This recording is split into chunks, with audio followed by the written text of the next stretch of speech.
எப்போவுமே ஒரு மனிதன் பிறப்பில் 2 உருவங்களாக வரவங்கள ட்வின்ஸ் அப்படின்னு சொல்லி நம்ம சொல்வோம். அதே ஒரே உடலில் 2 தலைகளாக வந்தால் அவங்களும் ட்வின்ஸ். ஆனால் பிறப்பால் அவங்களோட உருவமானது 2 தலைகளோட பிறந்ததையும் நாம் பார்த்துருப்போம். ஆனால் இறந்ததுக்கு அப்புறமா ஒருத்தரோட தலை தொலைஞ்சு போயிருக்கு. அதுக்கு பதிலாக செயற்கையான ஒரு தலையை பொருத்தி அவரோட நினைவாலயம் எழுப்பியிருக்காங்க அப்படின்னா அது ஒரு மிஸ்ட்ரியஸான கதையாக தான் இருக்கும். இன்னைக்கு நாம் பார்க்க போகிறது அப்படி ஒரு மிஸ்ட்ரியஸான ஒரு கதை தான். கேப்டன் டிவி நேயர்களுக்கு வணக்கம்.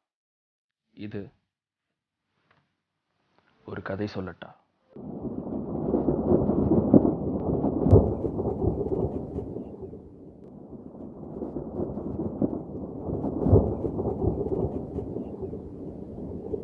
இது கதையா மட்டும் இல்லாம ஒரு மிஸ்ட்ரியஸான உண்மை நிகழ்வோட சம்பவம் தான் இது. ஆஸ்திரியா நாட்டை சேர்ந்தவர் தான் ஜோசப் ஹைடன். இவர் மிகப்பெரிய மியூசிஷியன். அதுவும் வெஸ்டர்ன் மியூசிக், அது மட்டும் இல்லாமல் சிம்பனியில் இவர் மிகவும் தேர்ச்சி பெற்ற ஒரு இசைக்கலைஞராக இருந்திருக்கார். அதுவும் இன்றளவும் இவரோட சிம்பனியை கேட்காதவங்க யாரும் இருந்திருக்க மாட்டாங்க. அப்படி உலகளவில் பெயர் பெற்ற ஜோசப் ஹைடன் வயதான பிறகு ரொம்பவும் நோய்வாய்ப்பட்டு இறந்து போகிறார். அதுவும் 77 வயசில் அவர் இறந்து போகிறார். இருந்தாலும் அவரோட இந்த இசைகள் அந்த நாட்டை சேர்ந்த மக்களுக்கு ரொம்பவும் ஊந்துதலாக இருந்திருக்குன்னு தான் சொல்லணும். 1809 வருடம் மே 31 காலை 12:40 மணிக்கு அவரோட உயிர் பிரியுது. அவர் இறந்ததுக்கு அப்புறமா அந்நாட்டு மக்கள் நம்ம நாட்டுக்கு பெருமை தேடி தந்த இவரோட இறுதி சடங்குகளை நாம் ரொம்பவும் கிராண்டாக பண்ணணும் அப்படின்னு அந்த நாட்டு மக்கள் முடிவெடுக்கிறாங்க. அதற்கு அவரோட குடும்பத்தினரும் ஒப்புதல் தெரிவிக்கிறாங்க. ஆஸ்திரியாவில் இருக்கக்கூடிய வியன்னா நகரத்தில் அவரோட உடல் தகனம் பண்ணுறாங்க. அவரோட உடலை ஃபார்மிங் பண்ணி புதைக்கிறாங்க அவங்க குடும்பத்தினரும் அந்நாட்டு மக்களும். இந்த நிகழ்வு நடந்ததுக்கு அப்புறமா அவரோட குடும்பத்தில், அதாவது அவரோட அடுத்த வாரிசுகள், அவங்க ஒரு திருப்தி இல்லாமல் இருந்திருக்காங்க. ஏன் அப்படின்னா உலக அளவில் இவரோட இசை ரொம்பவும் ஃபேமஸாக இருந்திருக்கு. தன்னோட நாட்டுக்கும் அவ்வளோ பெரிய பெருமை தேடி தந்தவர் இவரோட உடலை வெறும் இறுதி சடங்குகளோட ரொம்ப சிம்பிளாக நடந்துருச்சு அப்படின்னு சொல்லி அவரோட குடும்பத்தினர் ரொம்ப வருத்தத்துக்குள்ளாகிறாங்க. அதாவது நினைவாலயம் கட்டியிருக்க வேணும் அப்படின்றது அவங்களோட ஒரு கோரிக்கையாக இருந்திருக்கு. இதற்காக அந்நாட்டு அரசுகிட்ட ஒரு கோரிக்கையாக வைக்கிறாங்க அவரோட குடும்பத்தினர். அதற்கும் அந்த அரசாங்கம் ஒப்புதல் கொடுத்து ரோஹ்ரால அவரோட உடலை புதைக்கணும், அங்கேயே அவருக்கு ஒரு நினைவாலயம் எழுப்பணும் அப்படின்னு சொல்லி அரசாங்கமும் அதுக்கு அனுமதி கொடுக்குறாங்க. அதற்காக புதைக்கப்பட்ட அவரோட உடல் திருப்பி தோண்டப்பட ஆரம்பிக்குது. அப்போ தோன்ற வேளையில் தான் அவங்களோட குடும்பத்தினர் மற்றும் சுற்றி இருந்தவங்களுக்கெல்லாம் ஒரு மிகப்பெரிய அதிர்ச்சியாக இருந்திருக்கு. என்ன அப்படின்னா, புதைக்கப்பட்ட சில நாட்களில் அவரோட உடலை வேறொரு இடத்திற்கு கொண்டு போகணும்னு நினைக்கும்போது அவரோட சவப்பெட்டியை திறந்து பார்க்குறாங்க. அதில் மிகப்பெரிய அதிர்ச்சி அவங்களுக்கு காத்துக்கிட்டு இருந்திருக்கு. அது என்ன அப்படின்னா, ஜோசப் ஹைடனோட உடல் மட்டும்தான் இருந்திருக்கு. அவரோட தலைப்பகுதி காணோம். அங்கே இருந்தவங்களுக்கு எல்லாருக்குமே மிகப்பெரிய அதிர்ச்சியாக இருந்திருக்கு, அவரோட குடும்பத்தினருக்கு உட்பட. இந்த சம்பவத்தை அந்நாட்டு காவல்துறையினர்கிட்ட அறிவிக்கிறாங்க. அந்நாட்டு அரசும் இதற்கான ஒரு FBI குழுவை நியமிக்கிறாங்க. இப்படி புதைக்கப்பட்ட உடல்ல இருந்து தலைபாகம் மட்டும் காணாமல் போயிருக்கே அப்படின்ற ஒரு இன்வெஸ்டிகேஷனில் அந்நாட்டு காவல்துறையினரும் முக்கியத்துவம் காட்ட ஆரம்பிக்கிறாங்க. இவரோட உடல்ல இருந்து காணாமல் போன அந்த தலை யார் எடுத்திருப்பாங்க, அதற்கான காரணம் என்னவா இருக்கும் அப்படின்ற கோணத்தில் விசாரணையை மேற்கொள்கிறாங்க. அப்படி பார்க்கும்போது தான் முன்னாடி அந்த நாட்டில் ஒரு சில விஞ்ஞான ஆராய்ச்சிகளுக்காக இறந்து போனவங்களோட உடல்களை ஆராய்ச்சிகளுக்கு மேற்கொள்ளலாம் அப்படின்ற ஒரு சட்டம் அந்த நாட்டில் இருந்திருக்கு. அதற்காக சட்ட ரீதியான ஒரு அனுமதியை கொடுத்துருந்துருக்காங்க அந்நாட்டு அரசு.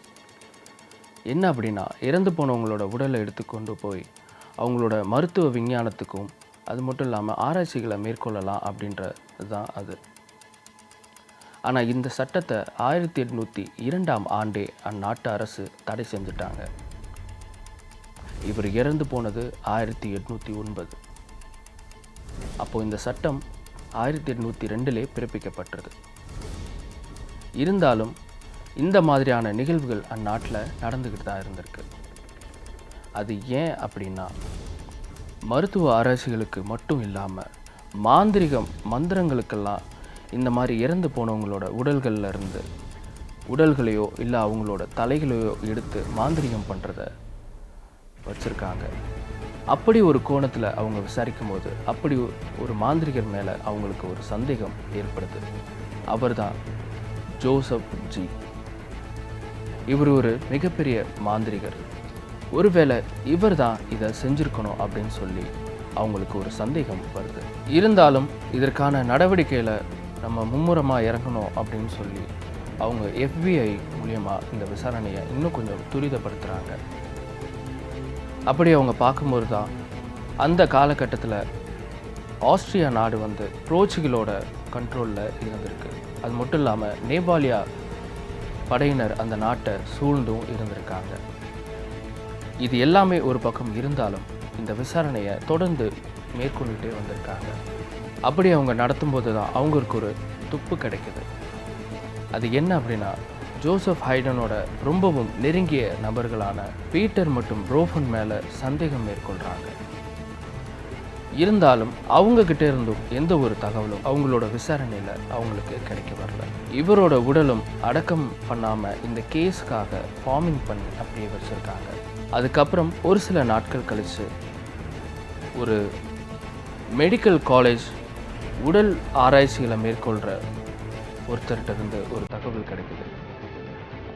அது என்ன அப்படின்னா, இவரோட உடலில் இருந்த மாதிரியே ஜோசப் ஹைடனோட தலை பாகமானது அங்கே கிடைக்கப்படுது.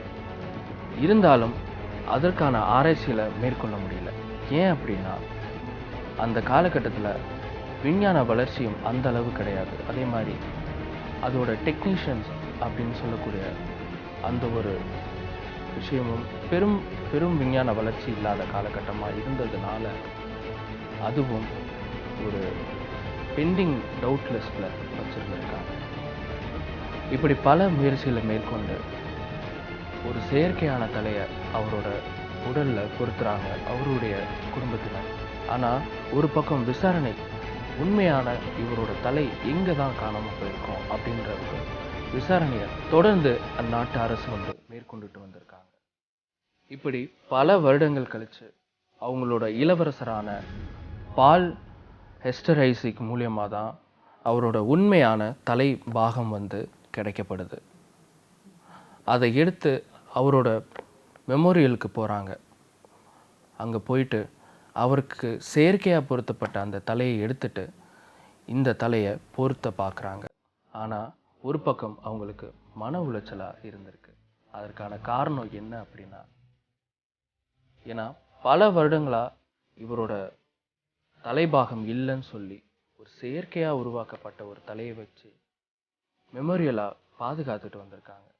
அப்படி இருந்த இடத்துல இவரோட உண்மையான தலையை எடுத்துகிட்டு போனதுக்கு அப்புறமா அதை ஏற்றுக்க அவங்களால அது முடியல. இருந்தாலும் 2 தலைகளோட இன்ன வரைக்கும் அவரோட மெமோரியல் அவரோட சொந்த ஊரான ஆஸ்திரியாவில் இருக்க ரோஹ்ரால இருக்கு. இப்படி உலக அளவில் புகழ்பெற்ற ஒரு இசை மேதையோட இறந்த கதையானது ஒரு மிஸ்டீரியஸாக தான் இருந்திருக்கு. வேறொரு மிஸ்டீரியஸான கதையோட உங்களை பார்க்கும் வரை உங்களிடமிருந்து விடைபெறுவது உங்களின் சசி.